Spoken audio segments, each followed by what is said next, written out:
नमस्कार मित्रों।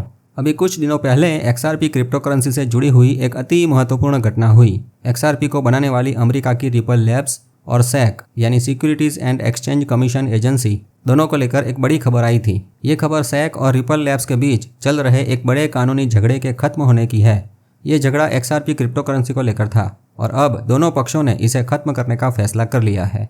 आइए देखते हैं और आसानी से समझते हैं कि अब XRPL नाम की क्रिप्टो करेंसी यानी डिजिटल एसेट का दुनिया में कैसे ज़्यादा इस्तेमाल हो सकता है।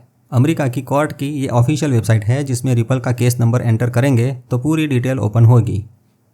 आइए इस कोर्ट का 7 अगस्त 2025 वाला कानूनी दस्तावेज ओपन करते हैं जिसमें सिक्योरिटीज़ एंड एक्सचेंज कमीशन और रिपल लैब्स नाम की कंपनी के बीच एक केस की बात हो रही है। पहले तो पुरानी चीज़ एक बार रिफ्रेश कर लेते हैं कि ये केस क्या है। SEC अमेरिका की वो संस्था है जो शेयर बाजार और वित्तीय कंपनियों को नियंत्रित करती है। रिपल लैब्स एक कंपनी है जिसने XRP नाम की क्रिप्टो करेंसी बनाई है जिसका इस्तेमाल इंटरनेशनल पेमेंट्स के लिए होता है। सरकारी एजेंसी SEC ने रिपल लैब्स कंपनी और उसके 2 बड़े अधिकारियों पर वर्ष 2020 में केस दायर किया था। SEC का कहना था कि रिपल ने XRP को बेचकर नियम तोड़े थे क्योंकि वो लोग इसे एक सिक्योरिटी यानी प्राइवेट कंपनी के शेयर स्टॉक की तरह बेच रहे थे, लेकिन इसके लिए जरूरी रजिस्ट्रेशन नहीं किया था। इस केस को न्यूयॉर्क की एक निचली कोर्ट यानी डिस्ट्रिक्ट कोर्ट में लड़ा गया था। अब ये case second circuit court of appeals में था।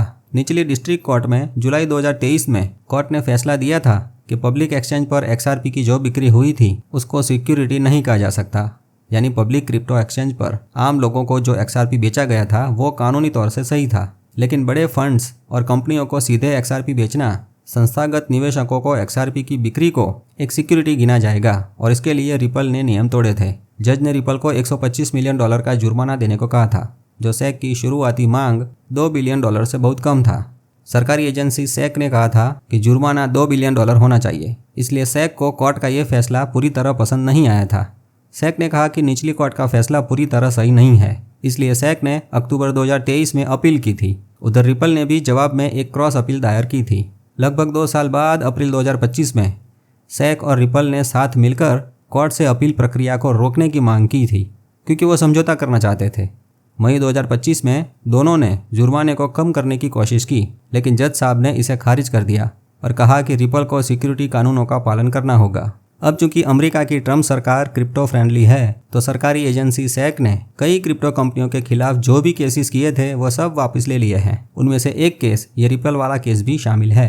अब इस अगस्त 2025 में क्या हुआ तो भाई अब SEC और रिपल दोनों पक्षों ने मिलकर फैसला किया कि वो इस केस को खत्म करना चाहते हैं, इसलिए दोनों ने एक साथ कोर्ट में अर्जी दी कि वो अपनी अपनी अपील वापस लेना चाहते हैं। कोर्ट की इस वेबसाइट पर केस नंबर एंटर करने पर डिटेल देखने को मिलती है। दोनों पक्षों ने सहमति दी है कि वो इस केस को आगे नहीं लड़ेंगे। दोनों पक्ष एक दूसरे के खिलाफ दर्ज किए गए हुए ये लीगल केस के लिए जो खर्चा पानी हुआ है उसका पैसा नहीं मांगेगा। ये दस्तावेज 7 अगस्त 2025 को कोर्ट में जमा किया गया था और इसमें सभी पक्षों के यानी SEC, रिपल और इसके 2 अधिकारियों के साथ वकीलों ने हस्ताक्षर किए हैं। रिपल कंपनी के chief legal officer Mister Stuart Alderoty ji ने सोशल मीडिया एक्स पर एक पोस्ट की थी जो यही बात बताती है। मित्रों, अब इस घटना का मतलब स्पष्ट रूप से समझ में आता है। XRP वालों के लिए इसको अच्छी खबर कह सकते हैं। जज का फैसला ये है कि पब्लिक एक्सचेंज पर XRP क्रिप्टो कॉइन की जो बिक्री हुई वो सिक्योरिटी नहीं है। ये बात अब स्पष्ट हो गई है। इससे XRP क्रिप्टो कॉइन का लीगल स्टेटस क्लियर हो गया है, जिससे निवेशकों का भरोसा और ज़्यादा बढ़ेगा। उधर रिपल कंपनी को $125 मिलियन का जुर्माना देना होगा, जो SEC की शुरुआती मांग से बहुत कम है, लेकिन जब मियाँ बीबी राजी तो क्या करेगा काजी। ये केस क्रिप्टो करेंसी इंडस्ट्री के लिए एक बहुत बड़ा उदाहरण है। इससे भविष्य में क्रिप्टो कंपनियों को सिक्योरिटी नियमों को समझने में मदद जरूर मिलेगी। ये केस दिखाता है कि कई बार बड़े कानूनी झगड़े कोर्ट के बाहर समझौते से सुलझ जाते हैं। दुनिया में XRP क्रिप्टो में इन्वेस्टमेंट करने वालों के लिए ये अच्छी खबर है क्योंकि XRP लेकर बैठे हुए लोगों का 5 से 7 साल का इंतजार खत्म हुआ। XRP की कानूनी अनिश्चितता जो थी वो अब खत्म हो गई है, जिससे XRP की प्राइस और एक्सेप्टेंस बढ़ सकता है।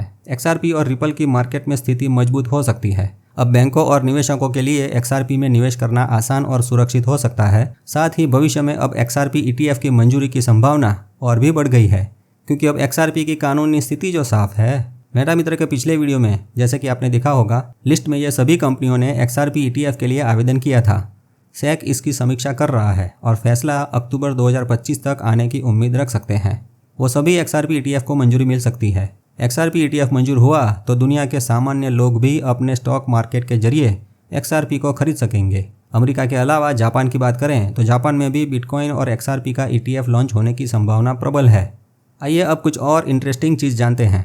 आप अब तक इतना तो जान चुके हैं कि XRP एक क्रिप्टो करेंसी है जिसे रिपल लैब कंपनी ने बनाया है। इसका मकसद है बैंकों और वित्तीय संस्थानों के बीच इंटरनेशनल पेमेंट फास्ट और आसान करना, सस्ता करना। XRP की खासियत है कि यह 3 से 5 सेकंड में करोड़ों डॉलर के ट्रांजैक्शन कर सकता है और इसकी लागत बहुत कम है, जो इसे बिटकॉइन और इथेरियम से अलग बनाता है। अब XRP के भविष्य की संभावना देखें तो बैंक्स और फाइनेंशियल इंस्टीट्यूशंस में XRPL नाम की ब्लॉकचेन पर XRP क्रिप्टो का उपयोग बढ़ता हुआ देख सकेंगे। रिपल ने तो पहले से ही दुनिया की कई बैंकों और पेमेंट प्रोवाइडर्स के साथ साझेदारी की है। एक अंदाजे से कहें तो दुनिया की लगभग 1700 बैंक्स XRP का उपयोग करेगी।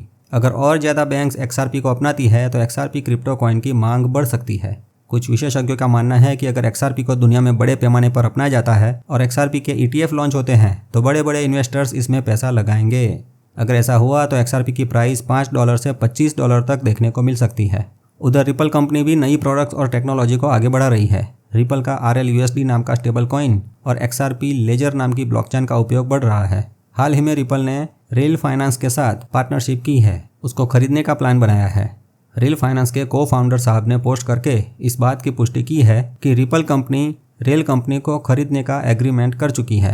इससे इंटरनेशनल लेवल पर B2B पेमेंट स्पीड में होगा, जो क्रिप्टो पेमेंट्स को और मजबूत करेगा। ये रेल फाइनेंस की ऑफिशियल वेबसाइट है जिस पर डिटेल्स देख सकेंगे।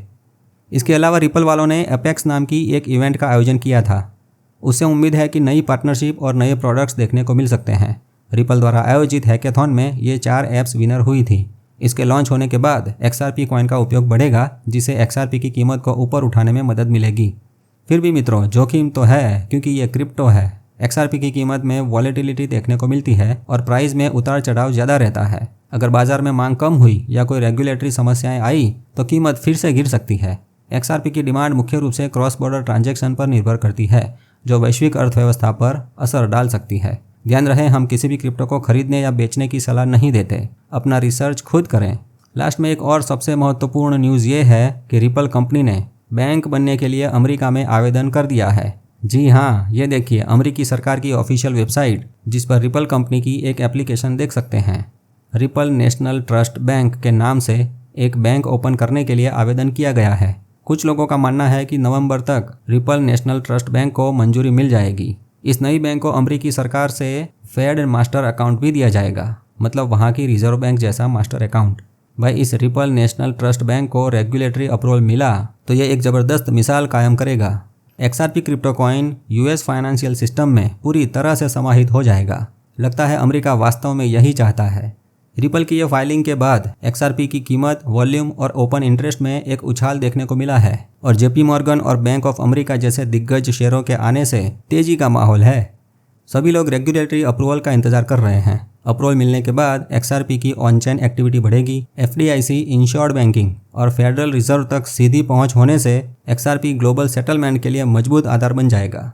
उसके बाद रिपल की ट्रस्ट बैंक जो है वो क्रिप्टो करेंसी और ट्रेडिशनल फाइनेंस के बीच एक ब्रिज का काम करेगा। और भी बहुत कुछ संभावनाएं हैं जो इंटरनेशनल बैंकिंग और पूरी दुनिया की फाइनेंस सिस्टम में साकार होती हुई दिखेगी। हम भी धीरे धीरे समय के साथ ज्ञान प्राप्ति की यात्रा आगे बढ़ाएंगे। XRPL ब्लॉकचेन में स्मार्ट कॉन्ट्रैक्ट प्लेटफॉर्म क्या है, इथेरियम का कनेक्शन कैसे है, XRPL में रियल वर्ल्ड एसेट यानी RWA टोकनाइजेशन की संभावना कैसी है, वगैरह और भी दिलचस्प जानकारी प्राप्त करनी है तो कमेंट में ज़रूर बताएं। ज़्यादा लोग इंटरेस्टेड होंगे तो वीडियो जरूर बनाएंगे। आज के वीडियो में इतना ही। उम्मीद है ये जानकारी काम में आएगी। मिलेंगे नेक्स्ट वीडियो में, तब तक के लिए हैप्पी क्रिप्टो लर्निंग। नया नया जानते रहें और मस्त रहें। मेटा मित्र से जुड़े रहें। मेरा मित्र मेटा मित्र।